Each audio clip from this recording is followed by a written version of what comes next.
Yo, what's up guys, it's Mystic, and I know previously you voted on Stremio being the king, but what if I told you I had a new challenger called Nuvio TV?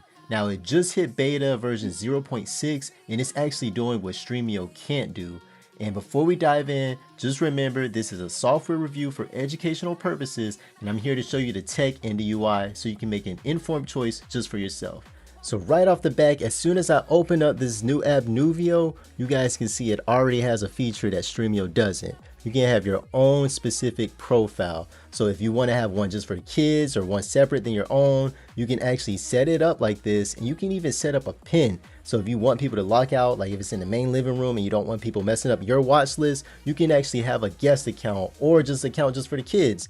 And another thing, if you could look on the left side, it looks exactly like what Stremio is with the setup. However, when we go to our settings, you will notice that you have a lot more options. First thing you see, we have all the accounts right here. So all the profiles that you create, you can look at how many add-ons, what's been watched, and actually keep up with it. And then another thing is the appearance. So with the customization, you can actually change the color of the app itself. So it's not stuck in the past like Stremio where it's just one color. You can actually change the color. So I made it blue just to match my profile pic. And then if we go to layout, look, you can actually change what the layout looks like, guys. So if you want the modern view, a grid view, or even a classic view, you can actually change it to look specifically to your liking.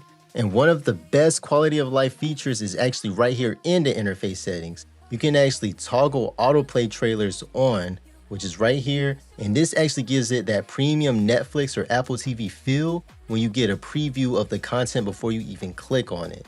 And it makes the whole experience feel like a tier 1 streaming service.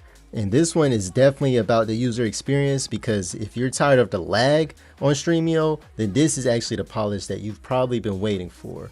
And if you actually notice the metadata retrieval speed, as I scroll, the app is actually pulling in high-res posters and descriptions instantly. And I know the number one question is probably going to be, Mystic, how do I get this on my Firestick? Well, I've already done the heavy lifting and optimized the setup, but because I value this channel and want to keep us safe from those 2026 YouTube strikes, I'm not putting any install walkthroughs or direct URLs here in the description. If you want the technical resource guide and my exact configuration steps, join our squad in the community Discord, and I've got a dedicated channel with everything you need to get the best out of this beta. But other than that, guys, I hope you guys enjoyed this video. Please don't forget to like, comment, subscribe. Tell me what you guys want to see, and I will see you guys in the next video. Peace.